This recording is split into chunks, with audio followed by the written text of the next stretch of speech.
ఓం శ్రీ పరమాత్మనే నమ. శ్రీ పురాణ పురుషోత్తమాయ నమ. శ్రీ శివమహాపురాణము 2వ సంహిత రుద్ర సంహిత. ఈ రుద్ర సంహితలోని తృతీయ ఖండమైన పార్వతీఖండంలోని 9, 10 అధ్యాయాలు ఈరోజు మనం తెలుసుకుంటాము. మొత్తం పార్వతీఖండంలోని 7వ భాగము ఈరోజు మనం తెలుసుకుంటాము. బ్రహ్మ చెప్తున్నాడు, నారద, నీవు స్వర్గలోకమునకు వెళ్ళావు. కొంతకాలం గడిచిపోయింది. ఒకనాడు మేనక హిమవంతుని దగ్గరకు వెళ్ళి అతనికి ప్రణామములు చేసి నిలుచున్నది. ఆ గిరిప్రియ మేన తన భర్తతో సవినయముగా ఇలా చెప్తున్నది, ప్రాణనాథ, నారద మునీంద్రులు చెప్పిన మాటలను స్త్రీ స్వభావ కారణమున నేను బాగా అర్థము చేసుకోలేకపోయాను. మీరు పార్వతి వివాహమును ఒక చక్కని వరునికిచ్చి చెయ్యవలసినదిగా నా ప్రార్థన. ఆ వివాహము అన్ని విధముల అపూర్వ సుఖాన్ని ఇచ్చేది కావాలి. గిరిజను వరించపోయేవాడు శుభలక్షణ సంపన్నుడు, కులీనుడు అయి ఉండాలి. నా ప్రాణముల కంటే కూడా నా కుమార్తె అధిక ప్రియమైనది. ఆమె ఉత్తమ వరుని పొంది ప్రసన్నురాలై సుఖపడేటట్లు చెయ్యండి. మీకు నా నమస్కారములు. ఈ విధముగా పలికి మేనక తన భర్త చరణముల మీద వ్రాలింది. ఆమె కనుల నుండి అశ్రుధార ప్రవహిస్తూ ఉన్నది. ప్రాజ్ఞశిరోమణి అయిన హిమవంతుడు ఆమెను లేవనెత్తి నచ్చజెప్పటానికి ప్రారంభించాడు. హిమాలయుడు చెప్తున్నాడు, దేవి మేనక, నేను యథార్థమైన తత్వ విషయమును చెప్తాను వినుము. భ్రమను వదిలిపెట్టు. ముని మాటలు ఎప్పటికీ అసత్యములు కావు. నీకు కుమార్తె మీద మమతానురాగములున్నచో భక్తిపూర్వకముగా చిత్తమును స్థిరపరుచుకొని భగవంతుడైన శంకరుని గూర్చి తపస్సు చేయమని ఆమెకు శిక్షణనివ్వు. మేనక, భగవంతుడైన శివుడు ప్రసన్నుడై పార్వతీ పాణిగ్రహం అనర్చినచో అంతటా శుభమే అవుతుంది. నారదుడు తెలిపిన దానిలో అమంగళము అశుభము నశిస్తాయి. శివుని సమీపమున అమంగళములన్నీ మంగళ రూపములవుతాయి. కాబట్టి నీవు నీ కుమార్తెను శివుని పొందటానికి తపస్సు చేయమని శీఘ్రముగా శిక్షణనివ్వు. బ్రహ్మ చెప్తున్నాడు, నారద, హిమవంతుని ఈ మాటలు విని మేనక ఎంతో ఆనందము పొందింది. ఆమె తపస్సునందు అభిరుచిని కలిగించటానికి కుమార్తెకు ఉపదేశమునివ్వడానికి ఆమె దగ్గరకు వెళ్ళింది. కానీ కుమార్తె యొక్క సుకుమారమైన అవయవములను చూసి మేనక మనస్సులో ఎంతో బాధ కలిగింది. నేత్రముల నుండి అశ్రువులు స్రవిస్తున్నాయి. అప్పుడు గిరిప్రియకు మేనకకు తన పుత్రికకు ఉపదేశమిచ్చే శక్తి లేకుండా ఉన్నది. తల్లి పరిస్థితి పార్వతి వెంటనే పసిగట్టింది. సర్వజ్ఞురాలకు పరమేశ్వరి కాళికాదేవి పదే పదే తల్లికి నమ్మకమును కలిగించటానికి ఇలా చెప్తున్నది, అమ్మా, నీవు ఎంతో తెలివిగలదానివి. నా ఈ మాటలు వినుము. వెనుకటి రాత్రి బ్రహ్మముహూర్తమున నాకొక స్వప్నం వచ్చింది. దానిని ఇప్పుడు చెప్తాను. తల్లి, స్వప్నమునందు దయాళువును తపస్వి అయిన ఒక బ్రాహ్మణుడు నాకు కనిపించాడు. శివుని ప్రసన్నము చేసుకోవడానికి ఉత్తమమైన తపోవిధానమును అతడు ప్రసన్నుడై నాకు ఉపదేశించాడు. నారద, ఇది విని మేనక శీఘ్రముగా తన భర్తని పిలిచింది. పుత్రిక చూసిన స్వప్నమును పూర్తిగా ఆయనకు వినిపించింది. మేనకతో కుమార్తె స్వప్న సమాచారము విని హిమవంతుడు ఎంతో ప్రసన్నుడయ్యాడు. తన భార్యకు నచ్చచెప్తూ ఇలా చెప్తున్నాడు, గిరిరాజు చెప్తున్నాడు, ప్రియురాలా, నిన్న రాత్రి నాకు కూడా ఒక స్వప్నము వచ్చింది. దానిని నీకు వివరిస్తాను. నీవు దానిని శ్రద్ధతో వినుము. ఎంతో ఉత్తముడైన ఒక తపస్వి ఉన్నాడు. వరుని గురించి నారదుడు చెప్పిన లక్షణములతో కూడిన శరీరమును అతడు ధరించి ఉన్నాడు. ఎంతో ప్రసన్నుడై నా నగరమునకు దగ్గరలోనే తపస్సు చేసుకోవడానికి వచ్చాడు. అతన్ని చూసి నాకు ఎంతో సంతోషము కలిగింది. నేను నా కుమార్తెను వెంట తీసుకొని ఆయన దగ్గరకు వెళ్ళాను. నారదుడు తెలిపిన వరుడు భగవంతుడైన శంభుడు ఇతడే అని నాకప్పుడు విదితమయ్యింది. అప్పుడు నేను ఆ తపస్వికి సేవ చేయమని నా కుమార్తెకు ఉపదేశమిచ్చాను. ఆమె సేవను స్వీకరించమని ఆ వరుని కూడా ప్రార్థించాను. కానీ వెంటనే అతడు నా మాటను అంగీకరించలేదు. ఇంతలో అతట సాంఖ్యము వేదాంతములకు అనుగుణముగా గొప్ప వాద వివాదములు ప్రారంభమయ్యాయి. తరువాత వారి ఆదేశానుసారము నా కుమార్తె అక్కడే ఉండిపోయింది. తన హృదయములో వారినే కోరుచు భక్తితో వారి సేవ చెయ్యసాగింది. సుముఖి, ఇదే నేను చూసిన స్వప్నము. దీనిని నీకు చెప్పాను కాబట్టి ప్రియురాల, కొంతకాలము వరకు వేచి ఉందాము. స్వప్నఫలమును పరీక్షిద్దాము.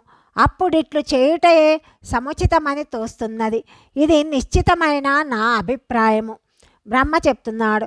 నారద మునీంద్ర ఈ విధముగా చెప్పి హిమవంతుడును మేనకయు పరిశుద్ధ హృదయముతో స్వప్న ఫలితమును పరీక్షించటానికి వేచి ఉంటున్నారు. దేవర్షి శివభక్త శిరోమణి భగవంతుడైన శంకరుని యశస్సు పరమ పవిత్రమైనది, మంగళప్రదము, భక్తివర్ధకము, ఉత్తమము. దీనిని శ్రద్ధతో వినుము. దక్షయజ్ఞమునందు తన నివాస స్థానమైన కైలాస పర్వతమునకు తిరిగి వచ్చిన భగవంతుడైన శంభుడు అర్ధాంగి విరహముతో ధైర్యమును కోల్పోయాడు.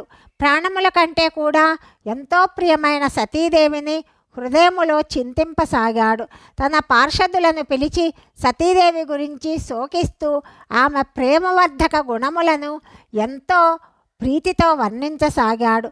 ఇదంతా కూడా ఆయన ప్రాపంచిక గతి విధానానికి సూచించటానికే చేశాడు. తరువాత గృహస్థాశ్రమం యొక్క చక్కటి స్థితిని, నీతి రీతులను పరిత్యజించి దిగంబరుడయ్యాడు. అన్ని లోకములయందు ఉన్మత్తునిలాగా తిరగసాగాడు. లీలాకుశలుడు కాబట్టి విహారావస్థను ప్రదర్శింపసాగాడు. సతీ విరహముతో దుఃఖితుడై ఆమెను ఎక్కడా కనిపించక భక్త కళ్యాణప్రదుడైన శంకరుడు మరలా కైలాస పర్వతమునకు తిరిగి వెళ్ళిపోయాడు. మనస్సును ఏకాగ్రమునర్ప ప్రయత్నించి సకల దుఃఖములను నశింపచేయు సమాధి స్థితుడయ్యాడు. సమాధి యందు ఆ ప్రభువు అవినాశ స్వరూపుని దర్శింపసాగాడు. త్రిగుణరహితుడు భగవంతుడైన శివుడు సుస్థిర భావముతో చిరకాలము సమాధి యందు ఆసీనుడై ఉన్నాడు. ఆ స్వామి స్వయముగా మాయకు అధిపతి, నిర్వికారుడైన పరబ్రహ్మ. ఈ విధముగా లెక్కలేనన్ని సంవత్సరములు గడిచాయి. అప్పుడు ఆయన సమాధి వదిలిపెట్టాడు. దాని తరువాత జరిగిన చరిత్ర అంతా నీకు చెప్తాను. భగవంతుడైన శివుని లలాటము నుండి శ్రమ వలన కలిగిన చెమట బిందు ఒకటి భూమి మీద పడింది. అప్పుడది ఒక శిశువు రూపమున పరిణతి చెందింది. మునేంద్ర, ఆ బాలుడు చతుర్భుజుడై ఉన్నాడు. ఎర్రని శరీరకాంతి కలిగి మనోహరమైన ఆకారుడై ఉన్నాడు. దివ్య ప్రకాశము చేత దీప్తిమంతుడై శోభలలకు ఆ బాలుడు దుస్సహ తేజ సంపన్నుడై ఉన్నాడు. అయినప్పటికీ లోకాచార పరాయణుడు పరమేశ్వరుడైన శివుని ఎదుట అతడు సాధారణ శిశువులాగా రోధింపసాగాడు. ఇది చూసి పృథివీ భగవంతుడైన శంకరుని వలన భయభ్రాంతురాలయ్యింది. ఆమె వెంటనే ఆ చక్కని బాలుని తన ఒడిలోకి తీసుకున్నది. తన యందు స్రవించిన పాలను స్తన్యముగా ఇచ్చి అతనికి త్రాగింపసాగింది. అతని ముద్దులకు ముఖమును స్నేహభావముతో మూర్కొన్నది. అతనిని తన బాలుడనే అనుకొని నవ్వుతూ ఆడింపసాగింది. పరమేశ్వరుడుగు శివుని హితమునకు ఉపకరించు పృథివీదేవి సత్యభావముతో ఆ బాలునకు స్వయముగా మాత అయ్యింది. సంసారమును సృష్టించువాడు, పరమ కుతూహలుడు, విద్వాంసుడు, అంతర్యామి అయిన శంభుడు దానినంతా చూసి నవ్వాడు. పృథివిని గుర్తించి ఇలా పలికాడు. ధరణి, నీవు ధన్యురాలవు. నా ఈ కుమారుని ప్రేమతో పోషింపుము. శ్రేష్ఠుడైన ఈ శిశువు మహా తేజస్విని శంభుడనగు నా శ్రమజలము చేత నీ మీదనే జన్మించాడు. ఈ బాలుడు నా శ్రమజలముతో ఉద్భవించినప్పటికీ వసుధ, నీ పేరుతోటే నీ పుత్రుడుగానే ఖ్యాతి చెందుతాడు. ఈతడు తాపత్రయరహితుడు, అత్యంత గుణవంతుడు, భూమి నొసగే వాడవుతాడు. ఇతడు నాకు కూడా సుఖమును కలిగిస్తాడు. నీవితనిని నీ అభిరుచికి అనుగుణముగా స్వీకరింపుము. బ్రహ్మ చెప్తున్నాడు, నారద, ఈ విధముగా పలికి భగవంతుడకు శివుడు మౌనము వహించాడు. ఆయన హృదయమునందు విరహతాపము కొంత శమించింది. ఆ స్వామిలో విరహమేమిటి? ఆయన లోకాచారమును పాటిస్తూ ఉన్నాడు. వాస్తవమునకు సత్పురుషులకు ప్రియుడగు శ్రీ రుద్రదేవుడు నిర్వికార పరమాత్మయే. శివుని ఆదేశము శిరసావహించి ఆ పుత్రుని తీసుకొని పృథివీ తన స్థలమునకు వెళ్ళిపోయింది. ఆమెకు ఆత్యంతిక సుఖము ప్రాప్తించింది. ఆ బాలకుడు భౌముడు అను పేరుతో ప్రసిద్ధి చెందాడు. యవ్వనము ప్రాప్తించగానే కాశీనగరమునకు వెళ్ళిపోయాడు. అక్కడ చాలా కాలము వరకు భగవంతుడకు శంకరుని సేవించాడు. విశ్వనాథుని కృపచేత గ్రహ పదవిని పొంది ఆ భూమి కుమారుడు వెంటనే శ్రేష్టమైన దివ్యలోకములకు వెళ్ళిపోయాడు. అది శుక్రలోకమునకు ఆవల ఉన్నది అని బ్రహ్మదేవుడు నారదునితో చెప్పాడని సౌనకాది మునులకు సూత మహర్షి చెప్పాడు. అధ్యాయము 9, 10 సమాప్తము. 11వ అధ్యాయం గురించి తదుపరి భాగంలో తెలుసుకుందాం. సర్వం శ్రీ పరమేశ్వరార్పణమస్తు.